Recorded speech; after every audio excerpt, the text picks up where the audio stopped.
Le garçon est réincarné dans un autre monde et vit une vie entourée de diverses beautés, dont sa bonne, son professeur et son ami. Lorsque de puissants voyous ont l'intention d'intimider son professeur, lui, un garçon de 8 ans, bat tous les voyous en levant légèrement la main. Ce garçon courageux et puissant gagne rapidement le cœur de 2 belles enseignantes, qui lui promettent de faire partie de son harem quand il sera grand. Tout cela n'est que le début de la vie du garçon dans un autre monde. Likez et abonnez-vous, et voyons l'orphelin, Cain, passer de personne à quelqu'un. L'histoire commence par un accident. Un jour, alors qu'il vient de quitter son travail, Caïn est victime d'un vol sur le chemin du retour. Les voleurs essaient de blesser les 2 filles et Caïn se bat immédiatement contre les voleurs pour protéger les filles. Cependant, Caïn est tué au cours de la bagarre. Lorsque Caïn se réveille à nouveau, il s'est réincarné en garçon noble. En voyant Caïn se réveiller, sa servante est très heureuse.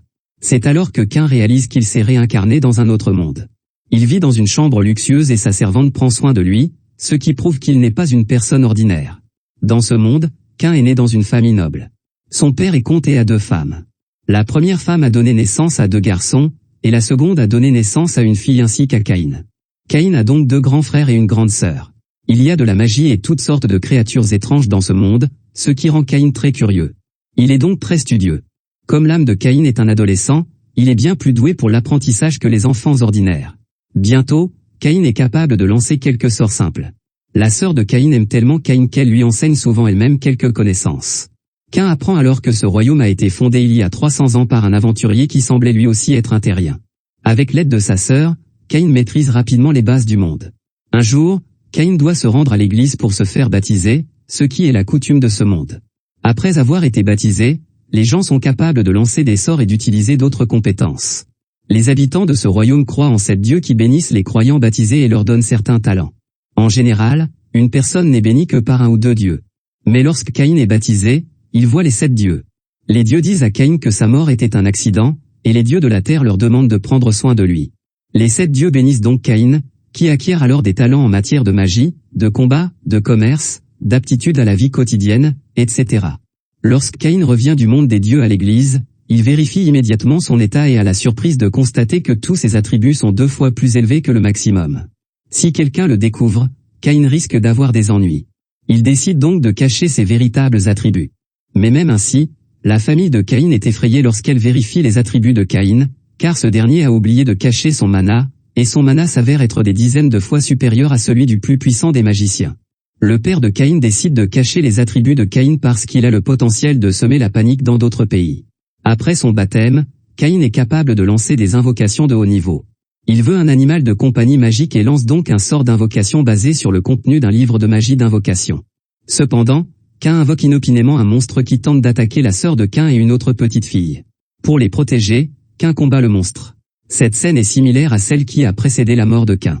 Mais heureusement, cette fois-ci, Caïn parvient à vaincre le monstre et à protéger les 2 fillettes.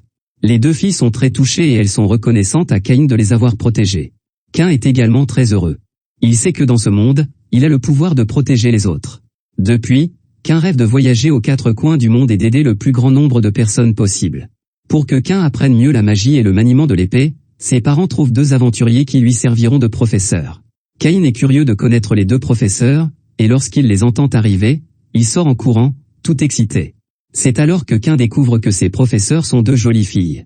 Comme Caïn est issu d'une famille noble, les 2 professeurs ont beaucoup de respect pour lui. L'une d'elles est magicienne et l'autre sabreuse. Plus tard, alors qu'elles enseignent, les 2 professeurs sont surprises de constater que Caïn est bien plus fort qu'un enfant, et même plus fort qu'un aventurier moyen. Il peut facilement vaincre son professeur d'épée au combat, et sa magie est bien plus puissante que celle de son professeur de magie. Il possède également une boîte magique, qui n'est pas plus grande qu'une paume de main, mais qui renferme un espace magique aussi grand qu'un château. Les 2 professeurs se rendent compte que Caïn est beaucoup plus fort qu'eux et qu'ils n'ont aucune compétence à lui enseigner. C'est alors que Caïn leur propose de l'emmener à l'aventure. Habituellement, Caïn ne peut rester à la maison et ne peut sortir que pour pratiquer la magie. Les 2 professeurs demandent donc au père de Caïn la permission de le sortir. Lorsque le père de Caïn apprend que Caïn risque de ruiner la maison s'il pratique la magie à la maison, il accepte. Une fois que Caïn est revenu à l'état sauvage, il peut enfin faire de la magie avec toute sa force. Il détruit directement une grosse pierre avec une magie de feu de niveau moyen, qui est encore plus puissante que la magie de haut niveau. Les 2 professeurs sont surpris, et ils sont enfin convaincus que Caïn est un super génie.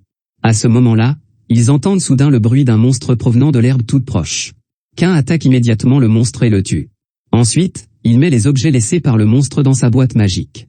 Les professeurs sont très envieux de Caïn, qui possède une telle boîte magique. Ils chassent alors les monstres dans la nature avec Caïn. Pendant la bataille, certains monstres s'enfuient dans la forêt voisine. Caïn tente de les poursuivre, mais les professeurs l'en empêchent, car la forêt abrite de nombreux monstres puissants.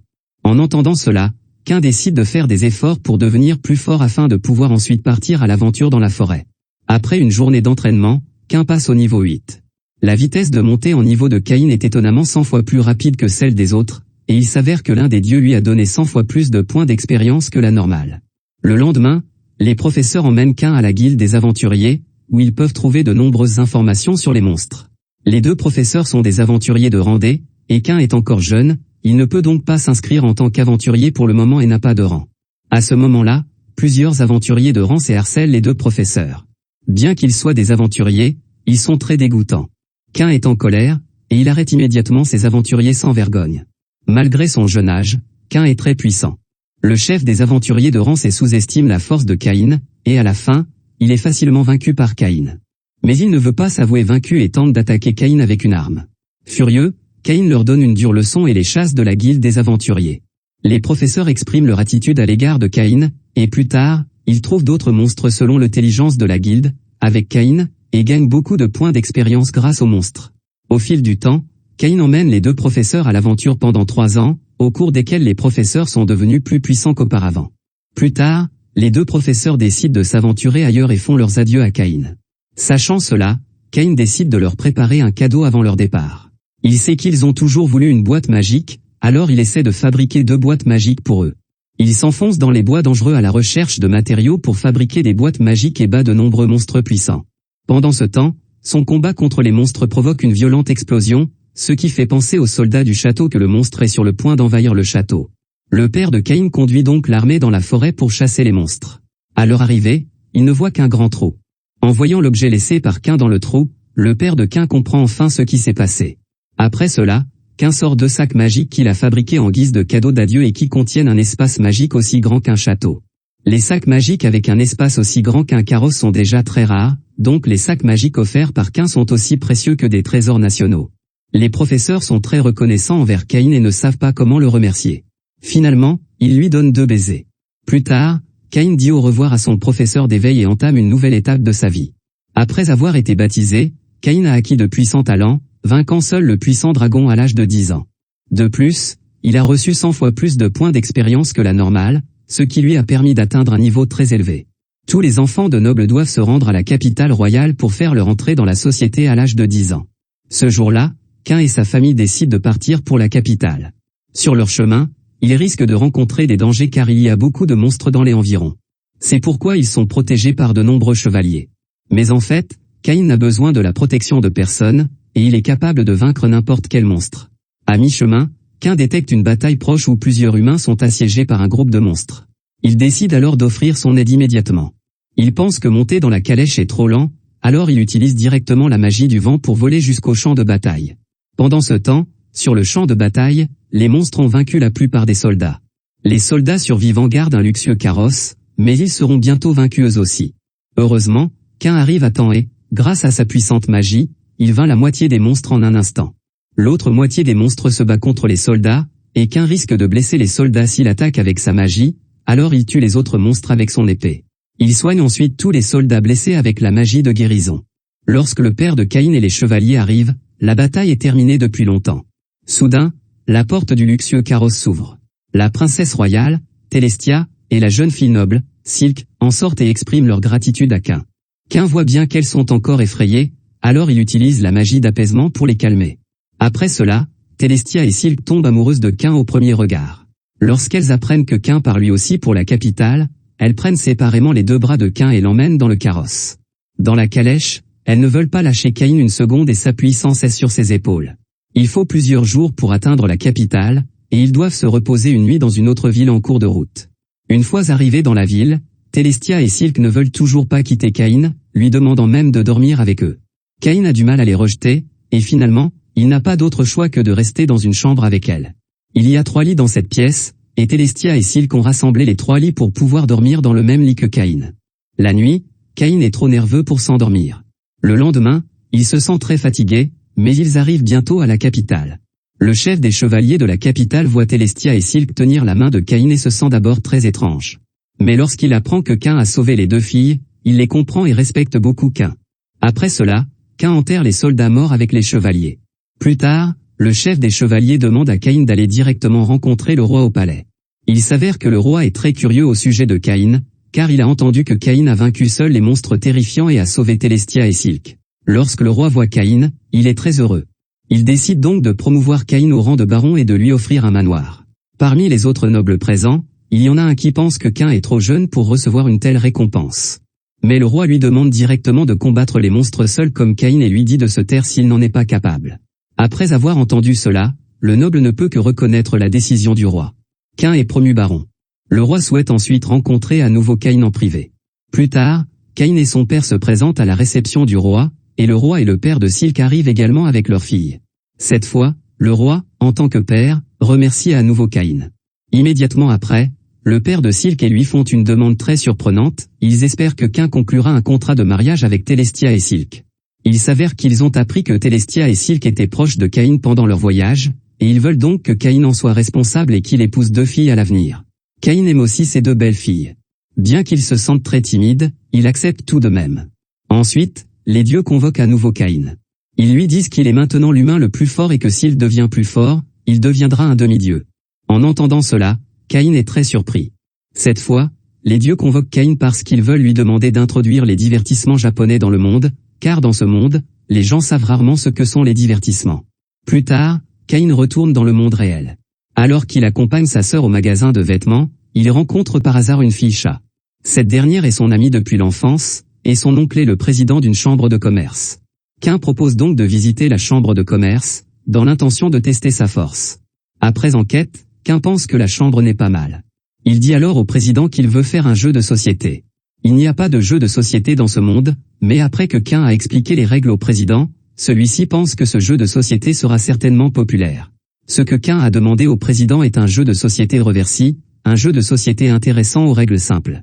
En passant tant de temps sur cette question, Caïn oublie que sa sœur l'attend toujours dans le magasin de vêtements. La sœur de Caïn est très en colère, mais lorsqu'elle entend Caïn lui vanter les mérites de ses nouveaux vêtements, elle redevient heureuse. Le lendemain, la maquette du reversi est terminée. Caïn pense que le modèle est excellent et que la production en série devrait commencer immédiatement. Il suggère au président de produire 2 versions. L'une est une version bon marché que les roturiers peuvent aussi s'offrir, et l'autre est une version chère pour les nobles. Caïn veut produire des milliers de reversis, mais la chambre de commerce n'a pas assez d'argent. C'est donc lui qui fournit l'argent nécessaire à la production. Il existe une coutume particulière dans ce monde qui veut que lorsque de nouvelles marchandises apparaissent, elles doivent d'abord être offertes aux dieux du commerce. Caïn et le président entament donc un rituel et sacrifient la maquette du reversi aux dieux du commerce. Caïn sait que les dieux vont adorer le jeu. Lorsque Caïn rentre chez lui après avoir travaillé à la chambre de commerce, la bonne lui rappelle immédiatement qu'il doit aller au bal. Plus tard, les parents de Caïn l'emmènent au bal, auquel assisteront tous les nobles du royaume, y compris Télestia et Silk. Caïn salue Silk et son père avec beaucoup de courtoisie. Comme l'âme de Caïn est un jeune homme et non un enfant, il se comporte avec maturité. Le père de Silk se sent un peu bizarre. Parce que Caïn est si doué pour les relations sociales, il ressemble un peu à un playboy. Caïn et ses parents en sont gênés. Peu après, Caïn et ses parents vont rencontrer le roi, qui leur dit que Caïn est un peu un playboy. Après l'avoir écouté, Caïn change rapidement de sujet et sort le reversi en guise de cadeau. Le roi en est très heureux. Les parents de Caïn lui demandent donc de jouer avec les autres enfants. Alors que Caïn discute avec Silk, un fils de marquis accompagné de 2 lèche-culs provoque Caïn. Ils ne connaissent pas l'identité de Caïn et pensent qu'il a un statut inférieur. En fait, le père de Caïn est un comte, un statut plus élevé que celui de leur père. Le fils du marquis propose alors à Caïn de se battre en duel, ce que Caïn ne refuse pas. Ils arrivent sur l'herbe à l'extérieur. Le fils du marquis et les 2 lèche-culs essaient tant bien que mal de rassembler tout leur mana, mais au final, ils ne lancent qu'une magie très faible. Leur magie de feu ressemble à la flamme d'une bougie, et ils n'invoquent qu'une petite pierre avec la magie de terre. Caïn peut facilement les vaincre d'un simple doigt. Mais Caïn n'a pas vraiment envie de se battre contre ses enfants. Silk révèle alors l'identité de Caïn. L'histoire de Caïn battant seul des dizaines de monstres s'est longtemps répandue dans tout le pays. Lorsque le fils du marquis et les 2 lèche-culs apprennent l'identité de Caïn, ils sont choqués et s'agenouillent immédiatement pour demander grâce, espérant que Caïn pourra pardonner leur impolitesse. Caïn, bien sûr, ne veut pas blâmer les enfants et leur pardonne. Silk comprend que la raison pour laquelle Cain n'a pas révélé son identité auparavant est qu'il veut taquiner ses enfants, alors elle dit en plaisantant que Cain doit sortir avec elle, sinon, elle le dira aux autres. À ce moment-là, Télestia remarque que Cain et Silk discutent, alors elle se joint à eux. Ils conviennent de sortir ensemble la prochaine fois. Par coïncidence, le roi qui passait par là entend leur conversation et est maintenant plus convaincu que Cain est un playboy. Comme je l'ai déjà dit, Cain a sauvé Télestia et Silk, et le roi lui a accordé un titre et un manoir en récompense. Ce jour-là, Cain reçoit la clé du manoir et est prêt à s'en emparer. Lorsque Cain arrive au manoir selon la carte, il découvre que le manoir est complètement abandonné parce qu'il est trop vieux. Bien que le manoir soit immense, il est presque sale partout. Heureusement, Cain peut facilement changer tout cela grâce à la magie. Il jette de la magie pour réparer les parties cassées du manoir et enlever toute la saleté. Maintenant, le manoir a l'air tout neuf. Cain engage également un majordome et un groupe de charmantes servantes qui ont entendu parler de la réputation de Cain et qui l'admirent beaucoup. Ils devaient nettoyer le manoir aujourd'hui, mais Cain l'a déjà fait par magie. Ensuite, la famille de Cain vient également visiter le manoir de Cain. Ils sont surpris de constater que le manoir de Cain est devenu propre et bien rangé en très peu de temps. Cependant, le père de Caïn pense que le manoir, bien que très propre, manque de décoration. Caïn sort donc un énorme dragon empaillé en guise de décoration, ce qui effraie les servantes. Le père de Caïn est très surpris, car les énormes dragons sont des monstres très puissants qui ne peuvent généralement être tués que par l'armée d'un pays. En plus des décorations, le manoir de Cain comporte des éléments uniques. Cain applique la magie de l'eau à ses toilettes, leur conférant ainsi une fonction de nettoyage. C'est la première fois que la famille de Cain fait l'expérience de cette fonction, et tous la trouvent géniale. Ensuite, le père de Cain lui rappelle qu'il doit inviter d'autres nobles au manoir, conformément à l'étiquette. Le majordome de Caïn prépare rapidement la liste des invités et la liste des fournitures. Après l'avoir lu, Cain découvre que le nom du roi ne figure pas sur la liste des invités. Il s'avère que Cain n'est qu'un baron et que s'il veut inviter le roi, il doit au moins devenir duc. En outre, Cain doit préparer des cadeaux pour chaque invité. Il découvre qu'il n'y a pas de verrerie dans ce monde, alors il jette de la magie pour fabriquer de magnifiques verreries en guise de cadeaux. En outre, Cain apprend au chef à préparer un steak, un plat courant au Japon.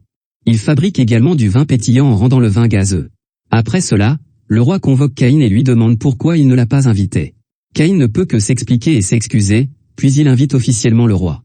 Peu après, Caïn organise un banquet pour recevoir ses invités. Lorsque les invités entrent dans le manoir, ils sont immédiatement choqués par le dragon empaillé, qui, selon eux, est probablement le dragon empaillé le plus parfait au monde. Une fois le banquet commencé, les invités sont également surpris par le vin pétillant. Ils n'ont jamais goûté ce vin et n'ont jamais vu d'aussi beau verre. Lorsque Caïn annonce que la verrerie sera offerte en cadeau à tous les invités, ceux-ci sont agréablement surpris. Lorsque le roi arrive au banquet, il est également surpris par le vin pétillant et les verres qu'il n'a jamais vus auparavant. Après avoir goûté le steak, il l'apprécie beaucoup et fait l'éloge du banquet de Caïn en public. Lorsque les invités vont aux toilettes, ils sont étonnés par la fonction de lavage des toilettes. Après avoir utilisé les toilettes, le roi demande immédiatement à Caïn d'ajouter une fonction de nettoyage à toutes les toilettes du palais. Tous les invités apprécient le banquet et applaudissent Caïn. À ce moment-là, un marquis hostile à Caïn arrive également au banquet. Ses manières sont épouvantables et les autres invités le détestent. Le marquis goûte le vin mousseux et le steak, qu'il trouve délicieux, mais il dit délibérément qu'ils ont mauvais goût. Caïn ne veut pas entrer en conflit avec le marquis et supporte donc son impolitesse. Cependant, Caïn sait que l'un des invités peut punir le marquis. Le roi s'est déjà approché du marquis lorsqu'il le soupçonne de son impudence. Le marquis ne s'attend pas à ce que le roi assiste au banquet d'un baron et continue donc à se comporter de manière grossière. Lorsqu'il aperçoit le roi, il s'agenouille immédiatement pour s'excuser de son impolitesse et s'enfuit du manoir. L'astucieux Caïn profite de la dignité du roi et fait payer au marquis son impudence. Après le banquet, Caïn est invité par les chevaliers royaux à assister à la séance d'entraînement des chevaliers. Il offre aux chevaliers de nombreux cadavres de monstres, qui sont des matériaux de forge très précieux. En voyant les cadavres des monstres, le vice-capitaine est très surpris car ces monstres sont si puissants que seule l'armée peut les vaincre. Le vice-capitaine pense que Caïn est très puissant, il propose donc que Caïn reste pour guider l'entraînement des chevaliers royaux. Il dit aussi que le capitaine des chevaliers royaux aime les plus forts, espérant que Caïn pourra rencontrer le capitaine. Après cela, Caïn commence à entraîner les chevaliers royaux. Quelqu'un parmi les chevaliers pense que Caïn n'est qu'un enfant et craint de le blesser accidentellement. Sachant cela, le vice-capitaine demande à cette personne de s'entraîner avec Caïn en tête-à-tête. Mais Caïn le bête en un instant. Tout le monde est témoin de la force réelle de Caïn et ne doute plus de lui. Plus tard, les chevaliers commencent leur entraînement sous la direction de Caïn. C'est alors qu'une belle jeune fille elfe les arrête soudainement. Elle pense aussi que Caïn est un enfant et craint qu'il ne soit blessé. Le vice-capitaine lui explique alors que Caïn est le nouveau baron qui a vaincu seul le monstre et sauvé la princesse. En entendant cela, la jeune fille elfe devient instantanément très excitée et propose de se battre contre Caïn. Le vice-capitaine dit à Caïn que la belle-fille est le capitaine des chevaliers royaux, Tifana. Tifana est très puissante et on l'appelle le maître épéiste. Avec seulement une épée en bois, Caïn combat Tifana. Au début, Caïn et Tifana font match nul, mais plus tard dans le combat, Caïn montre sa vraie force et finit par gagner. Tifana est choquée par la force de Caïn. Après le duel, elle demande Caïn en mariage, ce qui rend ce dernier très timide. Caïn n'accepte pas immédiatement, disant à Tifana qu'il doit d'abord obtenir la permission de son père et du roi. Tifana se rend donc chez le père de Caïn et chez le roi. Le roi et le père de Caïn sont surpris d'apprendre que Tifana veut épouser Caïn. Ils demandent à Caïn pourquoi Tifana veut l'épouser. Caïn explique immédiatement que c'est parce qu'il a vaincu Tifana. Le roi dit à Caïn que le premier roi du royaume était amical envers les elfes, et que les elfes ont donc rejoint le royaume. Tifana vient du royaume elfique appelé le territoire de Libère, et elle est non seulement le capitaine des chevaliers royaux mais aussi la princesse du territoire de Libère. Plus tard, le roi rappelle à Tifana que Caïn s'est déjà fiancé à Telestia et à Silk. Lorsque Tifana apprend cela, non seulement elle n'y voit pas d'inconvénient, mais elle a encore plus envie d'épouser Caïn, car elle pense que ce dernier a été approuvé par le roi et les nobles. Ensuite, si Tifana obtient l'approbation de son père, elle peut se fiancer à Caïn. Tifana tombe amoureuse de Caïn parce que celui-ci l'a vaincu. Mais une question se pose bientôt dans l'esprit du roi. Tifana est le chevalier le plus fort du royaume, alors que Caïn n'est qu'un petit garçon. Comment a-t-il pu vaincre Tifana? Le roi commence à soupçonner que Caïn pourrait être le héros légendaire. Il ordonne donc au ministre d'apporter un ancien livre de magie royale qui permettra de tester la véritable identité de Caïn. Quelques jours plus tard, le vice-capitaine invite à nouveau Caïn à rencontrer le roi, qui lui remet le livre et lui demande de le lire. Ce livre magique est un trésor laissé par le premier roi, et il contient une magie très puissante, ce qui rend Caïn très enthousiaste. L'expression de Caïn révèle sa véritable identité. Il s'avère que le livre est écrit en japonais et que personne, à l'exception du premier roi, ne pouvait le comprendre. Maintenant, Caïn peut le comprendre, ce qui prouve que, comme le premier roi, il est un héros de la légende. Caïn se rend alors compte que le premier roi, comme lui, venait de la terre. Après que le roi a découvert le secret de Caïn, celui-ci doit dire la vérité sur lui-même. Il dit aux autres que son âme vient d'un autre monde et qu'il a déjà vu des dieux. Il leur montre ensuite son statut.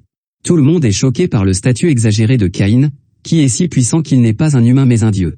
Caïn sait qu'une fois son identité révélée, il sera adoré comme un dieu. Mais ce n'est pas ce que veut Caïn. Au contraire, il veut seulement vivre une vie ordinaire et heureuse comme maintenant. C'est pourquoi plusieurs personnes qui ont appris le secret promettent de le garder secret. Immédiatement après, Tifana arrive dans la pièce et annonce à Caïn que son père a approuvé son mariage avec lui. Ainsi, Caïn a une nouvelle fiancée, et il va se lancer dans une nouvelle aventure avec son harem. Après avoir obtenu le livre magique laissé par le premier roi du royaume, Caïn apprend que le premier roi était un transmigrant comme lui. Cependant, le premier roi a voyagé dans ce monde avec son corps, et Caïn est né de nouveau dans ce monde. Le premier roi était à l'origine un aventurier, et il a ensuite fondé le pays. Caïn veut donc lui aussi devenir un aventurier. Il se rend à la guilde des aventuriers et s'inscrit en tant qu'aventurier. Chaque aventurier commence avec un rangé et doit progresser en accomplissant des quêtes. L'ancien professeur de Caïn est un aventurier de rang D, et le premier roi était un aventurier de rang SSS. Il y a des bons et des mauvais parmi les aventuriers. Plusieurs mauvais aventuriers rencontrent le jeune Caïn et tentent de l'intimider. Cependant, Caïn esquive facilement leurs attaques. C'est alors qu'un aventurier aux cheveux roux aide Caïn à repousser les voyous. Caïn lui exprime sa gratitude. Le surnom de l'aventurier roux est Flamme, et sa femme est l'aventurière surnommée Glace. Ce sont tous des aventuriers de rang A. Caïn se lie d'amitié avec eux, puis ils disent au revoir à Caïn et partent en mission. Caïn décide lui aussi de partir en mission, et il veut trouver une mission pour traquer les monstres. En raison du faible niveau de Caïn, il ne peut choisir que des monstres de bas niveau, comme des gobelins. Dès que Caïn quitte la guilde des aventuriers, Tifana vient le voir. Lorsque Tifana apprend que Caïn va se battre contre les gobelins, elle insiste pour faire cette mission avec lui. Face à l'attitude inflexible de Tifana, Caïn ne peut qu'accepter qu'elle l'aide. Plus tard, il détecte l'emplacement des gobelins dans la forêt grâce à son puissant mana. Après avoir pénétré dans la forêt, il découvre que les gobelins sont en train d'attaquer un marchand. Caïn soigne le marchand blessé et Tifana combat les gobelins. En tant que chevalier le plus fort du royaume, elle vainc facilement les gobelins. Pendant la bataille, Tifana fantasme sur la vie heureuse qu'elle et Caïn mèneront après leur mariage. Il semble qu'il s'agisse d'un combat facile pour elle. Après que Tifana ait vaincu les gobelins, un groupe de monstres lézards apparaît, plus puissant que les gobelins. Caïn demande à Tifana de s'enfuir en premier avec le marchand, et il veut vaincre ces monstres lézards avec une magie puissante. Après que Tiphana et le marchand se soient mis en sécurité, Caïn vainc tous les monstres lézards en un instant avec un seul sort. Après cela, Caïn retourne à la guilde des aventuriers et fait part de ses exploits à la guide de la guilde, qui est surprise d'apprendre que Caïn a vaincu seul un groupe de monstres lézards. Elle rapporte immédiatement l'incident au directeur de la guilde des aventuriers. Le directeur ne croit pas que Caïn, un aventurier de rangée, soit capable de vaincre un groupe de monstres lézards, car un seul monstre lézard a la même force qu'un aventurier de rang D, et seule une équipe entière d'aventuriers de rang C peut combattre un groupe de monstres lézards. Il décide donc directement que Caïn a triché et le disqualifie en tant qu'aventurier. Heureusement, le chef de la guilde des aventuriers arrive à temps, reconnaît instantanément l'identité de Caïn et exige des excuses de la part du directeur. Il s'avère que le chef est le frère aîné de Tiphana et qu'il a entendu dire depuis longtemps que le fiancé de sa sœur était Caïn et que ce dernier était très puissant. Le directeur et le guide sont très surpris d'apprendre l'identité de Caïn, surtout le directeur. Étant donné que Caïn est un baron et que le gérant n'est qu'un simple roturier, la diffamation de Caïn par le gérant pour tricherie est un crime très grave. Le gérant s'agenouille immédiatement pour s'excuser auprès de Caïn, espérant que ce dernier lui pardonnera. Caïn ne blâme pas le directeur, mais lui demande de ne plus se tromper sur les autres à l'avenir et d'enquêter avant de porter un jugement.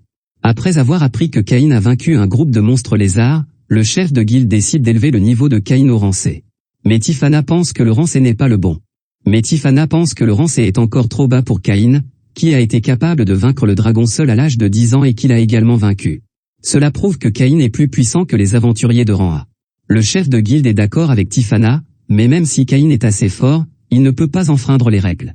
Le chef de guilde demande donc à Caïn d'accomplir une mission d'aventurier de rang B pour monter en niveau, à savoir vaincre le groupe de bandits. Si Caïn réussit cette mission, il sera promu aventurier de rang A. Pendant ce temps, les dieux du royaume divin observent les actions de Caïn.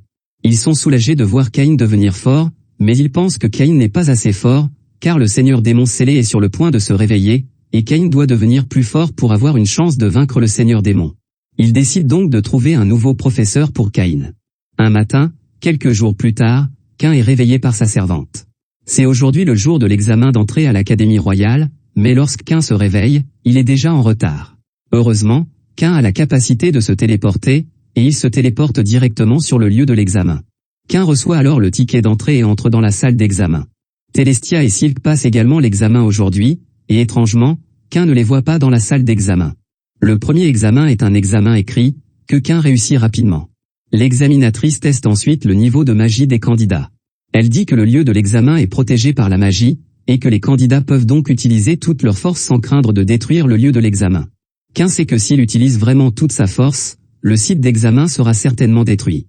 Il se contente donc de lancer l'une des magies les plus simples. Mais même ainsi, il détruit le site d'examen. Après l'examen de magie, vient l'examen final, au cours duquel les candidats sont testés sur leur aptitude au combat. Les examinateurs sont tous des aventuriers, et ils testeront le niveau des candidats par le biais de combats. L'aventurier roux que Caïn a vu tout à l'heure est l'un des examinateurs. L'aventurier roux propose donc d'être l'examinateur de Caïn. En temps normal, l'examinateur n'a pas besoin d'être aussi sérieux, et il lui suffit de montrer une partie de sa force. Mais l'aventurier roux sait que Caïn est très puissant, et il le combat de toutes ses forces. Après ce combat acharné, Caïn est rapidement reconnu comme ayant obtenu toutes les notes. Il peut maintenant rentrer chez lui et attendre le résultat de l'examen. Le roi apprend bientôt le résultat de l'examen de Caïn. L'Académie émet une contravention et Caïn doit payer une amende pour avoir détruit le lieu de l'examen. Le roi découvre que Caïn s'est en fait rendu sur le mauvais site d'examen. Cet examen se déroule sur 2 sites, l'un pour les roturiers et l'autre pour les nobles. Caïn était censé se rendre sur ce dernier, mais il s'est trompé de site. C'est pourquoi il n'a pas rencontré Telestia et Silk sur le site d'examen. Mais quel que soit le lieu d'examen où se trouve Caïn, il obtiendra sans aucun doute toutes les notes. Au lieu d'annoncer directement le résultat de Caïn, le roi lui demande de le consulter sur le tableau d'affichage, comme les autres candidats. Près du tableau d'affichage, Caïn rencontre Silk, qui se classe 2e, et Telestia, qui remporte la 3e place. Indubitablement, Caïn est premier. La famille et les amis de Caïn sont très heureux. Caïn, qui a remporté la 1re place, doit prononcer un discours en tant que représentant des élèves.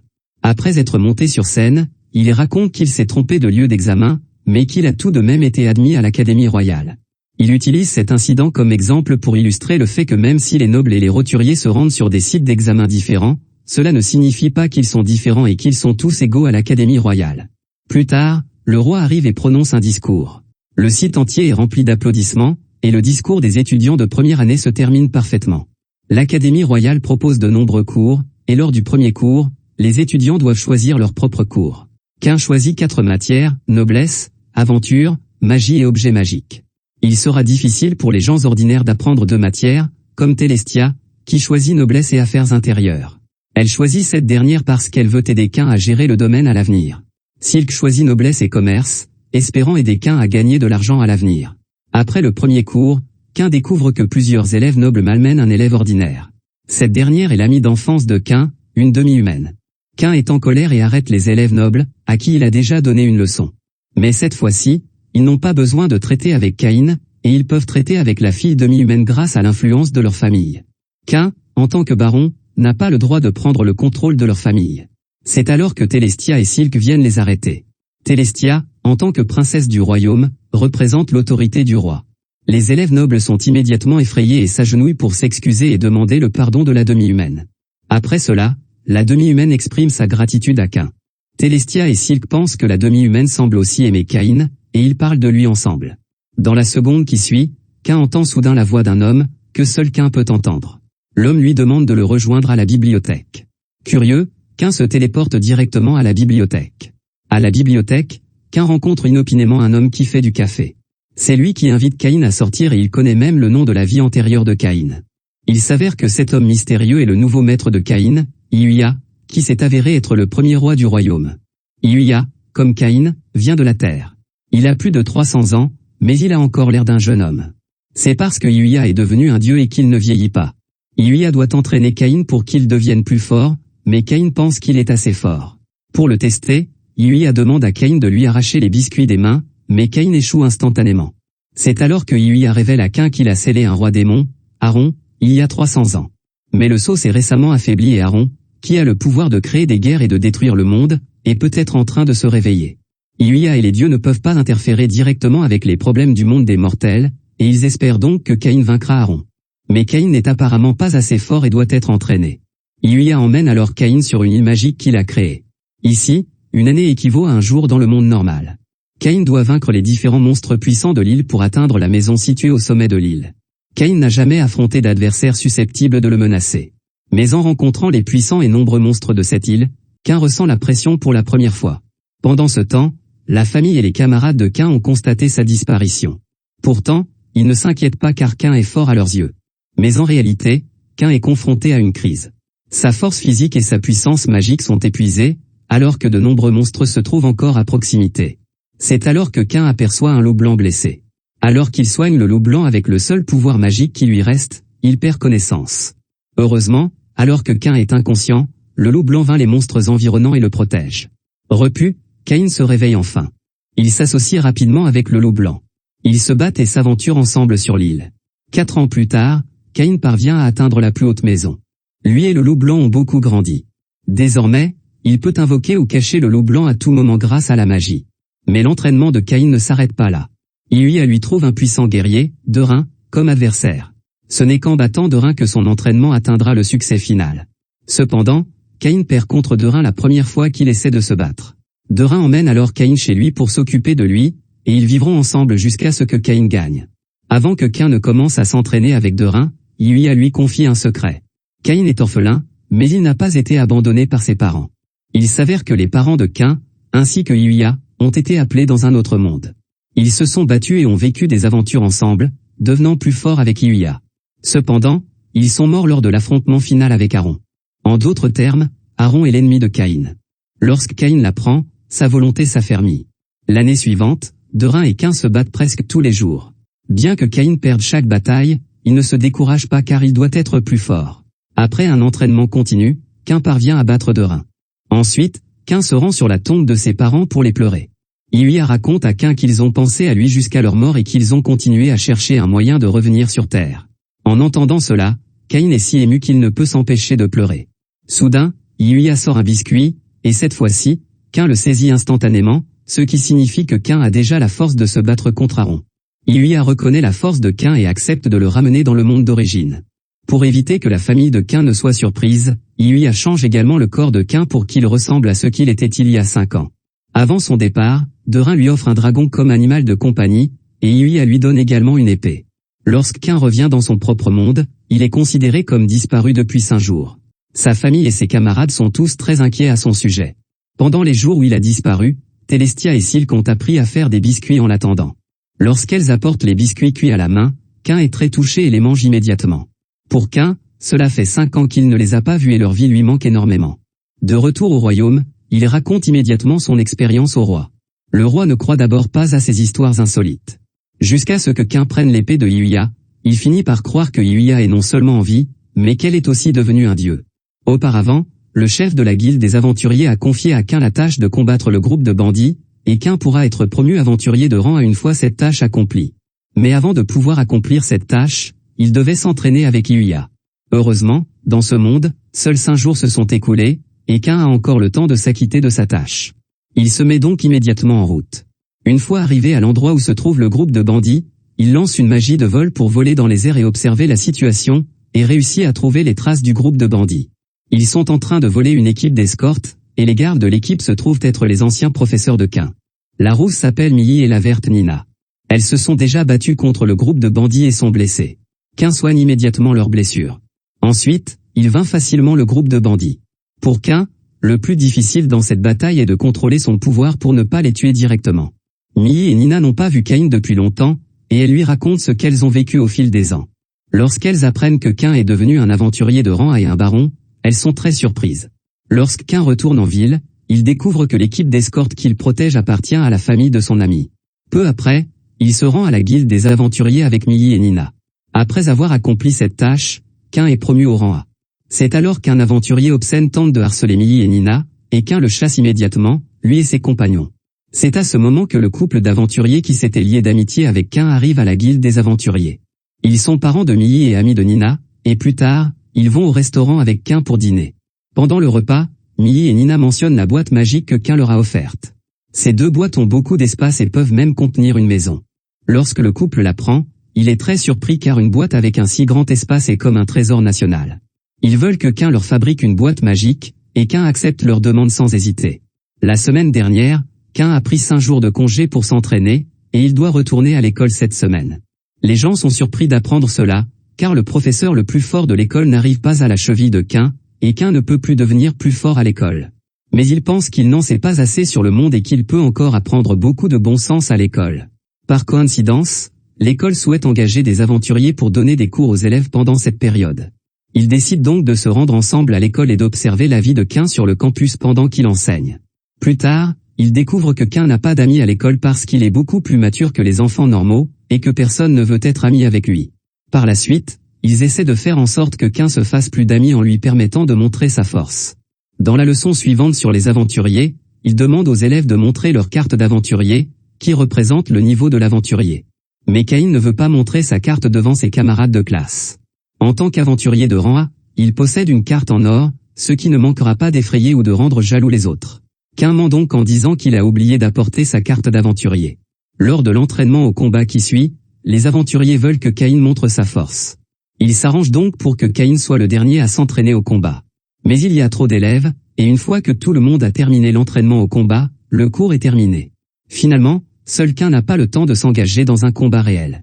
Il veut tester les résultats de son entraînement au combat, ce qui le rend triste. La nuit, Quin se rend dans une forêt remplie de monstres, où il essaie de confirmer sa force en se battant contre les monstres. Mais ces monstres sont trop faibles pour que Quin puisse montrer sa véritable force. Cependant, le bruit causé par son combat contre les monstres fait croire à l'armée voisine que le seigneur démon s'est réveillé, et le père de Quin conduit l'armée dans une expédition d'urgence. Après avoir atteint la forêt, le père de Quin trouve l'écharpe de Quin et sait immédiatement que c'est Quin qui a causé le bruit.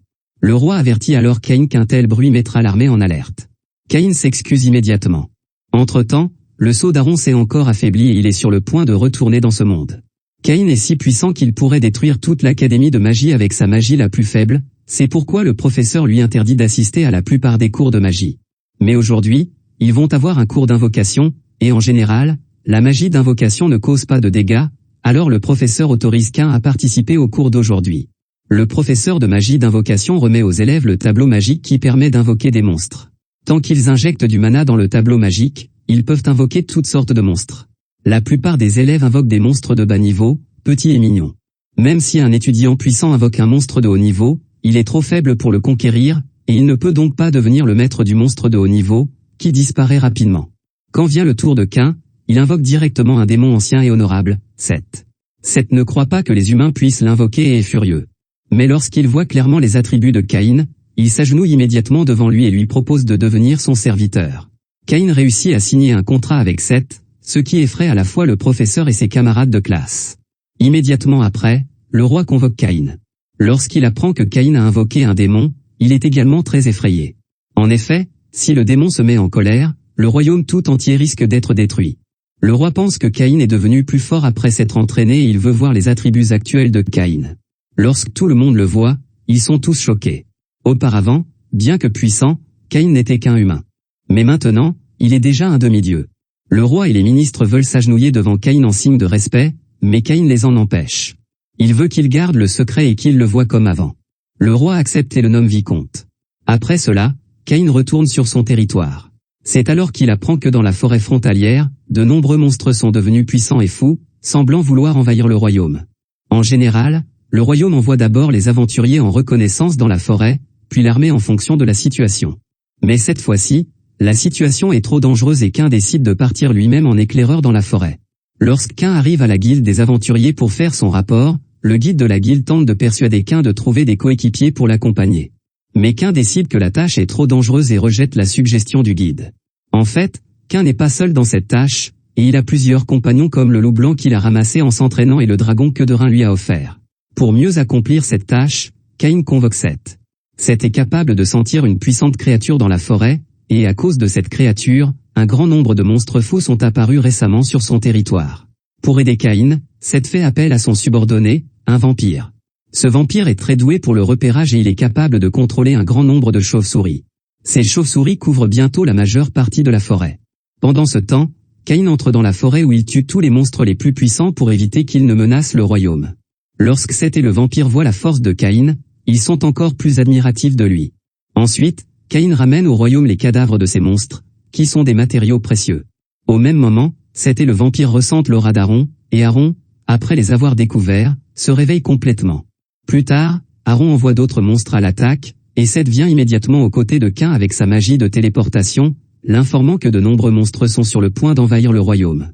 Lorsque Caïn apprend cela, il décide de laisser aux aventuriers et à l'armée la responsabilité de résister aux monstres. Il se rendra au plus profond de la forêt pour affronter directement Aaron. Tiphana, en tant que chef des chevaliers, arrive à la frontière le plus rapidement possible. Elle embrasse chaleureusement Caïn et lui propose de se battre avec lui. Caïn demande à Tiphana de rester à la frontière et de commander l'armée ici, tandis qu'il se rendra dans la forêt avec Seth. La magie de téléportation étant rare, Caïn décide de courir jusqu'à la forêt. Une fois arrivé, il ressent instantanément le mana terrifiant d'Aaron. Il sait qu'Aaron a complètement levé le sceau. Seth et le vampire ont vaincu de nombreux monstres dans la forêt, mais Aaron en a encore invoqué beaucoup d'autres. Caïn sait que s'il veut éliminer complètement ces monstres, il doit tuer Aaron, qui les invoque constamment. Seth dit à Caïn d'aller directement au plus profond de la forêt pour affronter Aaron sans se soucier des autres monstres. Caïn cesse donc de combattre les monstres de la forêt, décidant de garder son mana contre Aaron. Bientôt, un grand nombre de monstres apparaissent à la frontière du royaume. Tiphana ordonne immédiatement aux habitants de la ville de se mettre à l'abri, tandis que les aventuriers de la guilde des aventuriers marchent contre la foule, avec l'intention de pénétrer dans la forêt et de combattre les monstres ensemble. À ce moment-là, Seth convoque plusieurs de ses subordonnés pour s'occuper des monstres. Ces subordonnés sont de puissants démons, et lorsqu'ils apprennent que Seth les a convoqués pour aider un humain, ils sont tous très surpris. Seth leur explique que cet humain est devenu un demi-dieu. Ce n'est qu'à ce moment-là que les démons comprennent pourquoi l'arrogance était prêt à aider un humain. Ils obéissent immédiatement aux ordres de Seth et s'engagent dans une bataille féroce avec les monstres. Peu après, Caïn arrive au plus profond de la forêt, où Aaron est enfermé dans une grotte. Après avoir senti l'apparition de Caïn, Aaron l'attaque immédiatement. Caïn bloque l'attaque et voit clairement le visage d'Aaron. Comme le corps original d'Aaron ne peut pas quitter le sceau, Aaron permet à son âme d'entrer dans le corps d'un dragon. Après avoir quitté le sceau avec le corps du dragon, il invoque d'autres monstres. Seth et ses subordonnés ne peuvent pas tuer autant de monstres. Heureusement, les aventuriers ont atteint la forêt et se rassemblent pour se défendre contre un grand nombre de monstres. Après avoir invoqué les monstres, Aaron commence à attaquer Caïn. Auparavant, peu d'ennemis pouvaient résister aux attaques de Caïn, mais cette fois-ci, les attaques de Caïn ne parviennent même pas à blesser Aaron. Ce sera la plus grande épreuve que Caïn devra affronter après sa renaissance. En plus de Caïn, les autres aventuriers sont également confrontés à une crise énorme, et c'est la première fois qu'ils affrontent autant de monstres. Mais ils n'ont pas peur, ils se battent courageusement contre eux. Au bout d'un certain temps, ils sont à bout de force physique et de mana, prêts à se sacrifier. Heureusement, Tifana conduit l'armée pour les rejoindre. Les aventuriers et l'armée unissent leurs forces et ne laissent aucun monstre pénétrer dans le royaume. Pendant ce temps, Cain fait de son mieux pour combattre Aron. Ces animaux attaquent courageusement Aron, mais il les blesse. Cain sauve immédiatement ces animaux. Aron se moque de Caïn parce qu'il gaspille son mana pour protéger ses compagnons. Ces paroles mettent Cain en colère. Pour Caïn, ses compagnons et sa famille sont les choses les plus importantes au monde. Pour les protéger, il est prêt à tout sacrifier. Cette détermination permet à Caïn d'accéder à une puissance qui dépasse ses limites, et il libère une magie plus puissante que jamais. Finalement, Caïn réussit à détruire Aron, dont il ne reste que des cendres. Seth vient alors trouver Caïn et lui annonce que tous les monstres ont fui et qu'ils ont gagné la bataille. Caïn se détend enfin et retourne dans la forêt pour fêter la victoire avec ses compagnons. Ensuite, le roi convoque Caïn. Lors des batailles précédentes, à cause de la magie surpuissante de Caïn, beaucoup de gens pensent que les dieux sont venus sur Terre, et certaines régions sombrent dans le chaos et la panique. Au début, le roi est contrarié par cette situation. Lorsqu'il apprend que Caïn a déchaîné une magie aussi puissante pour vaincre le roi démon Aron, le roi n'est plus contrarié mais choqué et ému. Il récompense donc Caïn en lui donnant un territoire spécial, facile d'accès et riche en ressources. C'est pourquoi il est devenu un bastion pour de nombreux aventuriers. Le noble qui avait acquis ce territoire auparavant n'a pas pu gérer le grand nombre d'aventuriers et a finalement dû abandonner le territoire. Mais pour Cain, gérer les aventuriers n'est pas une tâche difficile. Après avoir acquis ce territoire, il montre à tous les aventuriers sa force, et aucun aventurier n'ose désobéir à la direction de Cain. Pendant ce temps, Seth rend visite à Caïn avec sa femme. La femme de Seth est également un puissant démon, et elle adore Caïn. Avec l'introduction de Seth, la femme de Seth devient la nouvelle compagne de Caïn. Grâce aux efforts de Caïn et de ses compagnons, le territoire devient de plus en plus prospère. Caïn construit un immense et luxueux château sur le territoire pour lui et les membres de son harem. Depuis, Cain mène une vie heureuse et paisible avec sa famille et ses compagnons. C'est ainsi que se termine cet anime. À la fin de l'histoire, Caïn a vaincu le maléfique Aron. Il semble que Cain ait mieux réussi que Yuya. Il ne scelle pas Aron mais le tue directement. C'est peut-être parce qu'Aron met Cain en colère. Caïn est un garçon très doux et gentil. Avant de rencontrer Aron, il ne s'est presque jamais mis en colère. Lorsque les gens comme Caïn se mettent en colère, ils dépassent leurs limites. Il se met en colère parce que quelqu'un veut faire du mal à celle qu'il aime, et l'amour est toujours le pouvoir le plus fort. Si vous aimez aussi cet anime, merci d'aimer et de vous abonner. Si vous voulez voir plus d'animes comme celui-ci, commentez ci-dessous pour me le dire. À bientôt dans ma prochaine vidéo.